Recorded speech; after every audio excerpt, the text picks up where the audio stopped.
Gloire au Seigneur Jésus. Alors, nous bénissons le Seigneur pour vous tous qui êtes connectés, pour ce temps de prière dénommé Prions ensemble.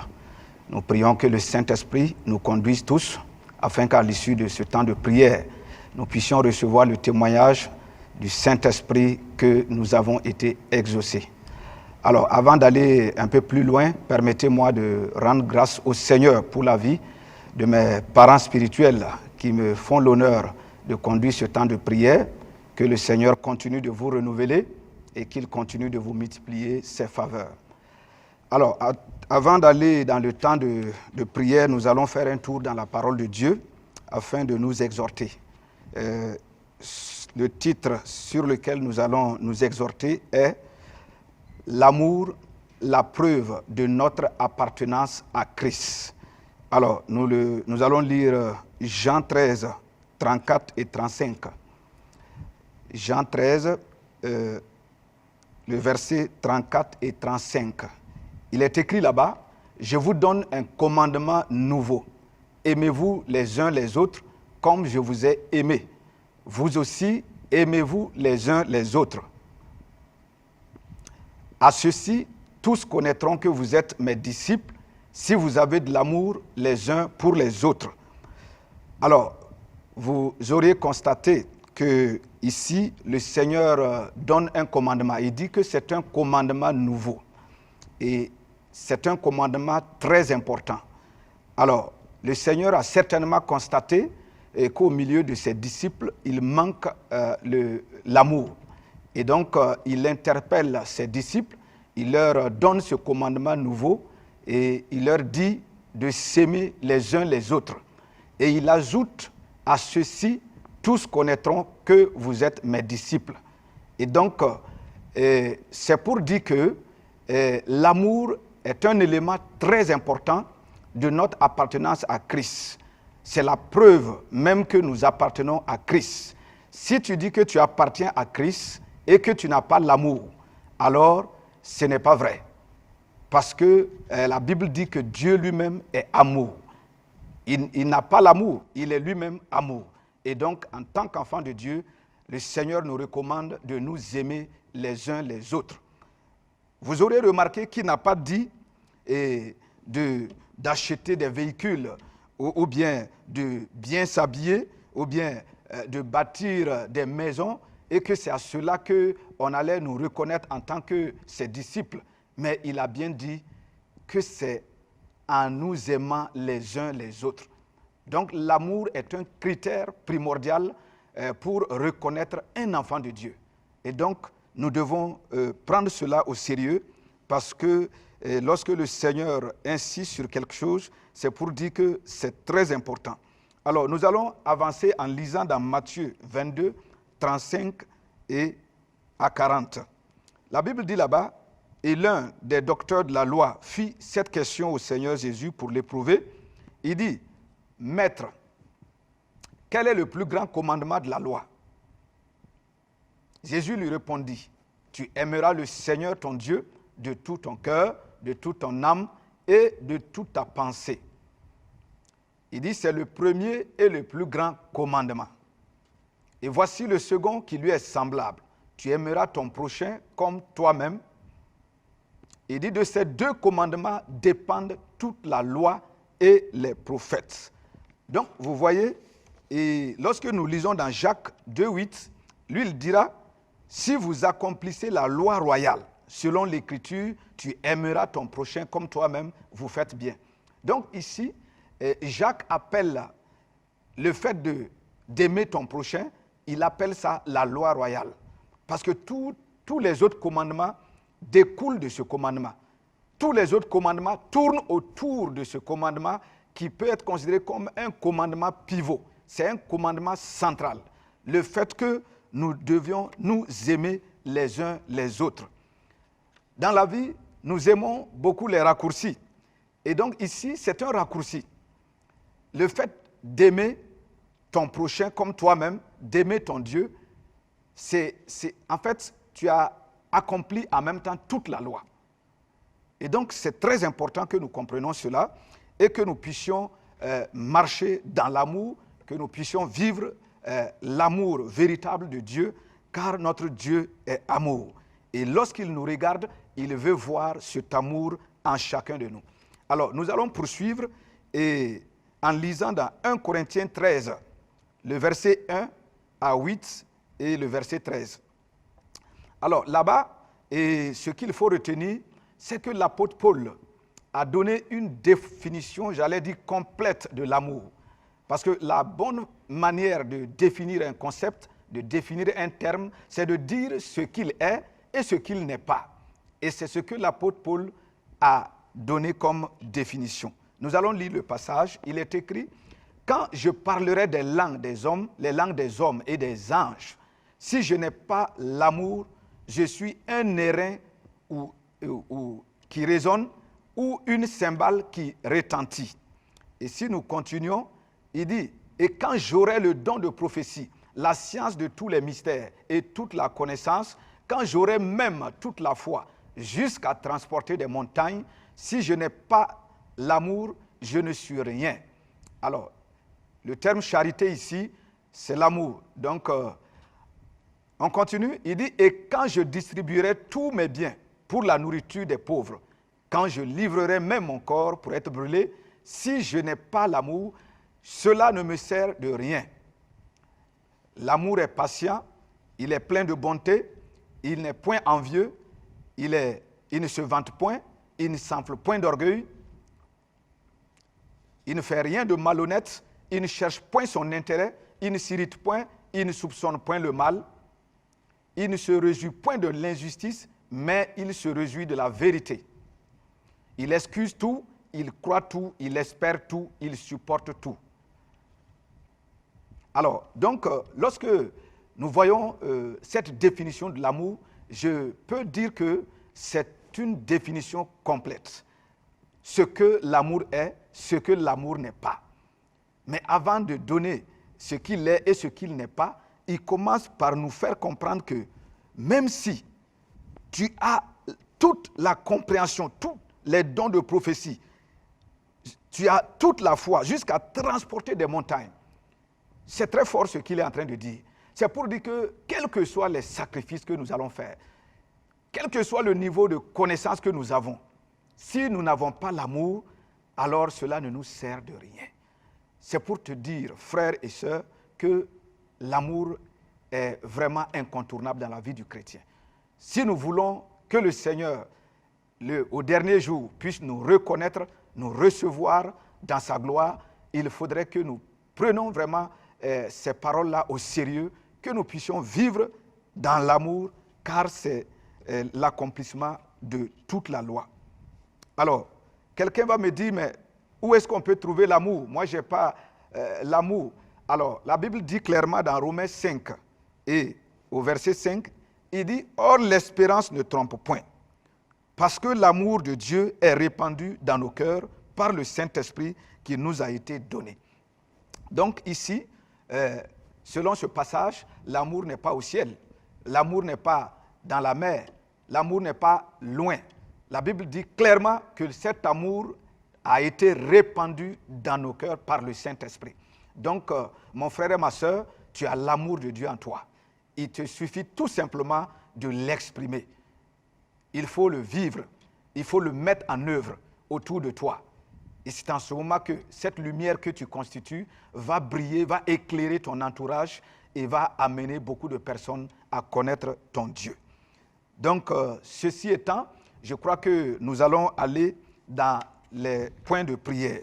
Et nous allons aujourd'hui prier pour le corps de Christ, le peuple de Dieu et pour nos familles et vraiment prier pour notre prochain. Donc, c'est très important. Alors, le premier sujet, et le voici, c'est de prier pour les différentes dénominations qui composent le corps de Christ. Ce que nous avons remarqué, c'est qu'il y a beaucoup de dénominations dans le corps de Christ. Comme si on était, j'allais dire, fragmenté, et je vous le dis, et ce n'est pas vraiment à la gloire de Dieu si nous insistons sur ces dénominations. Parce que les dénominations, ce sont comme des frontières.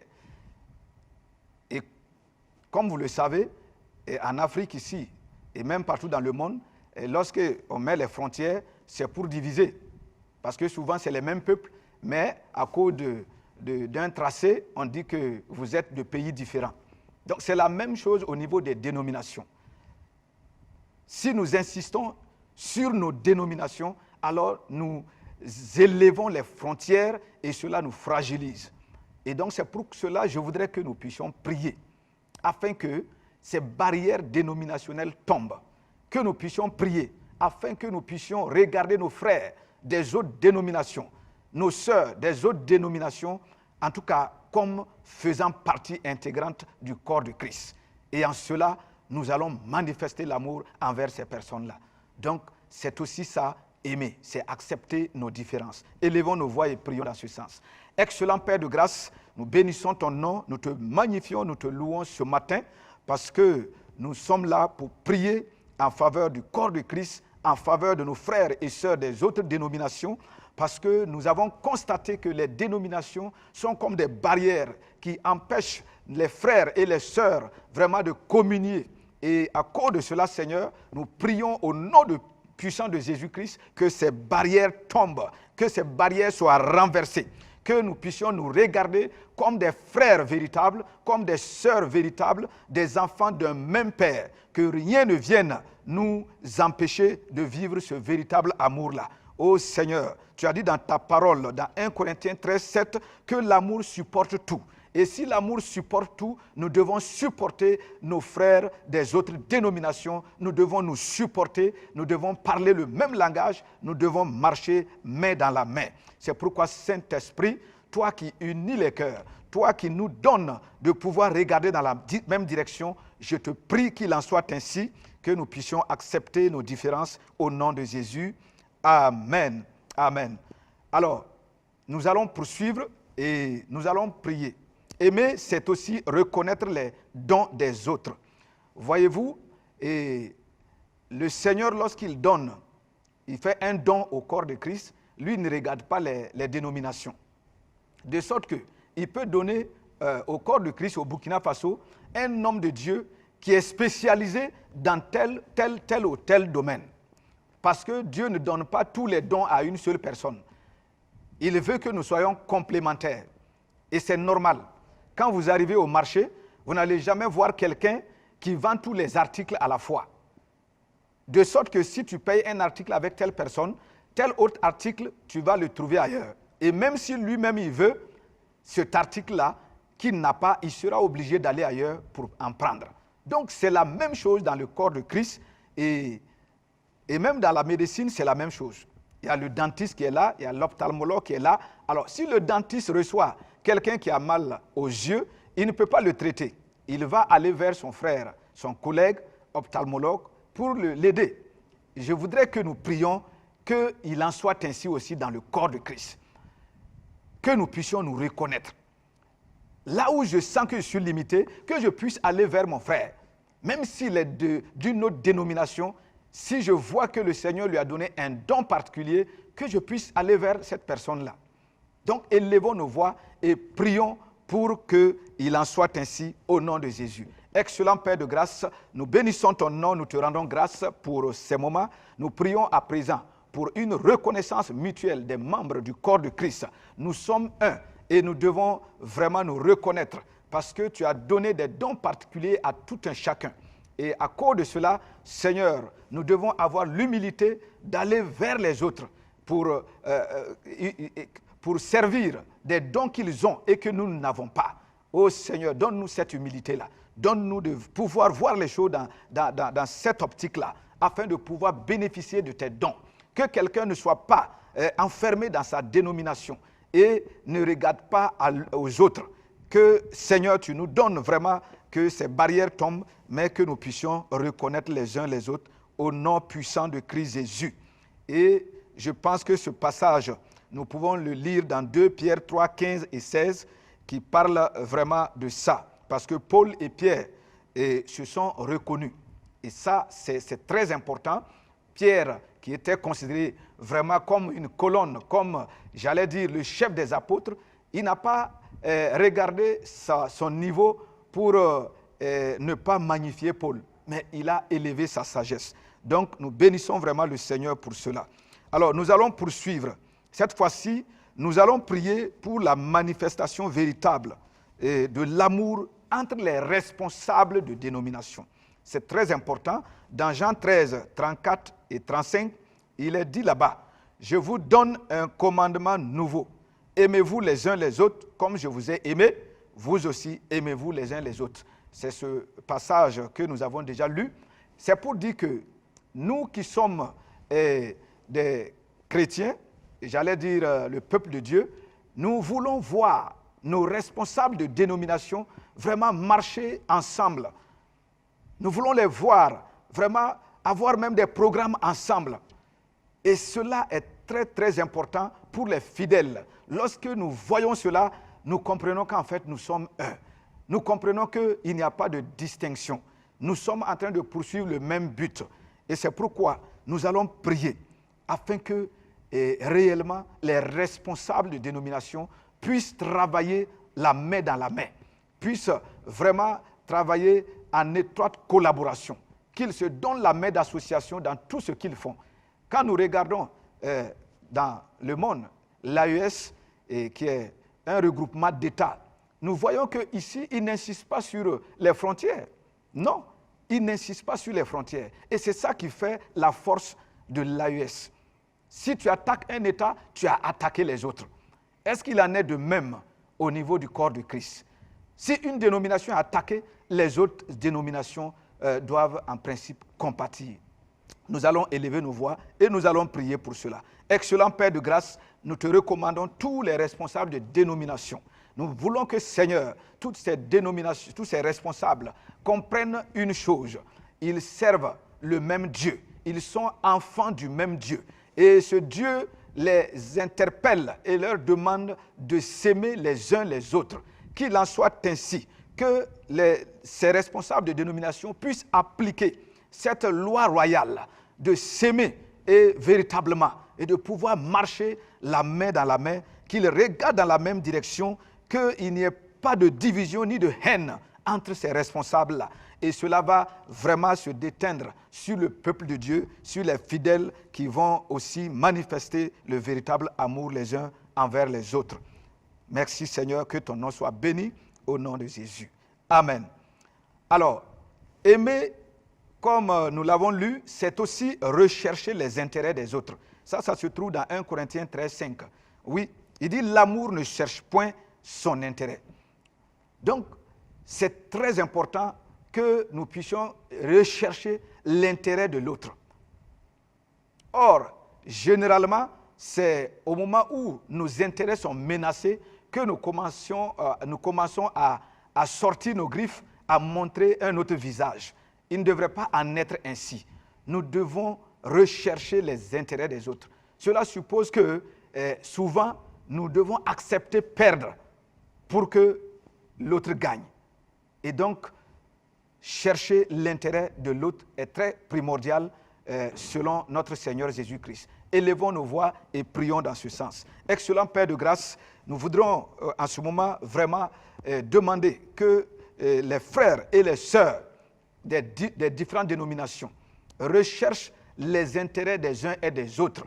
Que personne ne soit vraiment en train de rechercher seulement son intérêt, mais que nous puissions rechercher également les intérêts de nos frères et sœurs.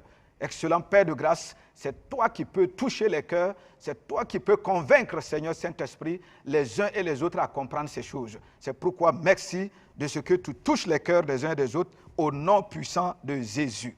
Amen. Amen. Alors, nous allons poursuivre toujours dans 1 Corinthiens 13, et la Bible dit que l'amour pardonne tout. En tant qu'enfants de Dieu, en tant que des enfants d'un même Père, nous devons véritablement nous pardonner. C'est très important. Donc, il est dit que l'amour pardonne tout. C'est très important. Donc, regardons entre nous, est-ce que réellement nous nous pardonnons? Est-ce que nous appliquons cette parole-là? Est-ce qu'elle est une réalité dans nos vies? Alors, si ce n'est pas le cas, nous devons non seulement nous repentir, mais nous devons prier afin que les frères et sœurs comprennent que le pardon, c'est une injonction du Seigneur. Nous n'avons pas le choix. Nous ne pouvons pas dire que nous sommes enfants de Dieu et en même temps refuser de pardonner à nos frères et sœurs. Élevons nos voix et prions. Excellent Père de grâce, nous voulons encore appliquer ta parole dans nos vies et c'est pourquoi nous voulons, Seigneur, que tu accordes la grâce à nos frères, à nos sœurs, de pouvoir se pardonner, de pouvoir oublier ce que les uns et les autres ont pu faire comme tort ou offense, parce que tu as dit dans ta parole de nous pardonner comme toi-même tu nous as pardonné. Oui, personne n'est parfait, personne n'est juste. C'est toi le juste juge, c'est toi le parfait. Et c'est pourquoi, Père, chacun de nous doit être conscient de cela, en sorte que si mon frère, ma soeur m'a créé un tort, je dois comprendre et le pardonner. Ô Seigneur, accorde-nous la grâce véritablement de pouvoir nous pardonner réciproquement, car l'amour pardonne toujours. Merci Seigneur, que toute la gloire te revienne au nom de Jésus. Amen. Alors, nous allons poursuivre et lire dans Éphésiens 5, 22 à 25. Il est dit là-bas, « Femmes, soyez soumises à vos maris comme au Seigneur. Car le mari est le chef de la femme, comme Christ est le chef de l'Église, qui est son corps et dont il est le sauveur. Or, de même que l'Église est soumise à Christ, les femmes aussi doivent l'être à leur mari en toutes choses. Marie, aimez vos femmes comme Christ a aimé l'Église et s'est livré lui-même pour elle. » Donc, nous voyons ici que le Seigneur a j'allais dire, tout établi. Il dit aux femmes de se soumettre, il dit aux hommes d'aimer leurs femmes. Mais ce que nous constatons, c'est que généralement, non seulement les femmes sont soumises, mais c'est elles encore qui aiment plus. Donc, elles appliquent même ce qui ne leur avait pas été demandé. Et donc, nous comprenons que c'est véritablement important que nous puissions manifester l'amour dans les foyers. Si nous voyons qu'aujourd'hui, dans les foyers, il n'y a pas d'amour, il n'y a pas de paix, les gens s'entre-déchirent, il y a des divorces par-ci, par-là, tout cela parce que nous n'appliquons pas cette loi royale, nous n'appliquons pas ce commandement du Seigneur qui veut que le mari aime sa femme et que sa femme se soumette. Si cela est appliqué, il n'y aurait pas de problème dans nos foyers. Et donc, nous allons prier afin que dans nos couples, le véritable amour soit manifesté, la véritable soumission soit manifestée au nom de Jésus. Excellent Papa, nous bénissons encore ton nom et nous te recommandons nos foyers en tes mains. Nous voulons voir le véritable amour se manifester dans nos foyers. Nous voulons que, oui, à partir de ce temps de prière, que là où il y avait la haine, là où on était en train de s'entre-déchirer, les foyers où il y avait, qui étaient, j'allais dire, au bout du divorce, que tous ces foyers-là se réconcilient et reconsidèrent leur façon de voir les choses et d'appliquer vraiment cette instruction du Seigneur qui est que le mari doit aimer sa femme et la femme doit se soumettre à son mari. Et en faisant ainsi, nous allons voir beaucoup de foyers être ressuscités, beaucoup de foyers vivre vraiment le véritable bonheur. Merci Seigneur, parce que nous croyons que tu appliques cela et tu vas vraiment tu nous exauces au nom de Jésus. Amen, amen, amen. Gloire à Jésus. Alors, nous allons poursuivre et cette fois-ci, nous n'allons pas tout lire, mais vous connaissez bien ce passage. C'est dans Luc 10, 30 à 36. Il dit que lui aussi, ayant vu le blessé couché dans son sang, lui aussi, il est passé outre. Et pour finir, c'est un Samaritain qui passait et qui a vu le blessé. Et là, la Bible nous fait savoir qu'il a été ému de compassion et il s'est arrêté, il s'est occupé de ce malade-là, de ce blessé-là, je veux dire. Et donc, je voudrais... mais un Samaritain qui voyageait, étant venu là, fut ému de compassion lorsqu'il le vit. Donc, nous voyons que là, ce Samaritain s'est occupé vraiment de ce blessé-là. Et donc, je voudrais véritablement que nous prions afin que, en tant qu'enfants de Dieu, nous puissions manifester l'amour pour notre prochain. Même si nous ne connaissons pas la personne, c'est notre prochain. Même si la personne n'a rien fait pour nous, c'est notre prochain. Et nous devons tenir compte de cela. C'est pourquoi nous allons élever nos voix et nous allons prier pour la manifestation de l'amour véritable envers notre prochain au nom de Jésus. Excellent Père de grâce, nous te recommandons nos frères et nos sœurs et nous prions afin que ces frères et sœurs manifestent le véritable amour envers leur prochain. Nous voulons gagner le monde, mais nous oublions très souvent que nous pouvons gagner le monde plus facilement avec nos actions, avec notre amour, qu'avec les paroles qui sortent de nos bouches. C'est pourquoi, Seigneur, accorde-nous cette grâce d'aimer nos voisins, d'aimer notre prochain. Même nos ennemis, tu nous as dit de les aimer. Accorde-nous cette grâce, car nous voulons vraiment avancer avec toi. Nous voulons vraiment obéir à ta parole, parce que nous avons longtemps écouté ta parole, nous la connaissons, nous la méditons, mais nous ne la mettons pas en pratique. C'est pourquoi, Seigneur, merci pour cette grâce, au nom de Jésus. Amen. Et pour aller vers la fin, nous allons élever nos voix et nous allons prier parce que aimer son prochain, c'est aussi lui partager l'évangile de Christ. Oui, si tu aimes quelqu'un, tu auras toujours tendance à le prévenir de tout danger. Si tu vois qu'il est en train de circuler et il y a un pont qui est cassé devant, tu vas lui dire qu'il y a un pont cassé devant toi. Et donc, nous allons prier afin que cet amour véritable, oui, soit manifesté par l'annonce de l'évangile. Élevons nos voix et prions au nom de Jésus. Excellent Père de grâce, je prie pour les frères et sœurs, nous qui avons reçu cet amour. Tu as dit dans ta parole que cet amour est répandu dans nos cœurs et nous voyons que si nous aimons véritablement notre prochain, nous devons lui annoncer l'évangile. Donne-nous la grâce de pouvoir mettre en application la grande commission qui est que nous devons aller annoncer la bonne nouvelle à toute la création. Merci Seigneur parce que nous allons appliquer ces choses, nous allons annoncer l'évangile afin que le monde soit sauvé. Sois béni, sois magnifié Seigneur au nom puissant de Christ Jésus. Amen, amen, amen. Alors bien-aimés frères et sœurs, nous sommes à la fin de ce temps de prière et j'ai cette ferme conviction que le Seigneur nous a écoutés, qu'il nous a exaucés, que désormais, toi et moi, nous allons manifester le véritable amour. Que la grâce de Dieu soit avec toi, que sa paix soit toujours et continuellement sur ta vie et que à la prochaine, que nous puissions encore nous retrouver encore pour ce temps de prière dénommé Prions ensemble. Shalom, shalom et shalom. Merci.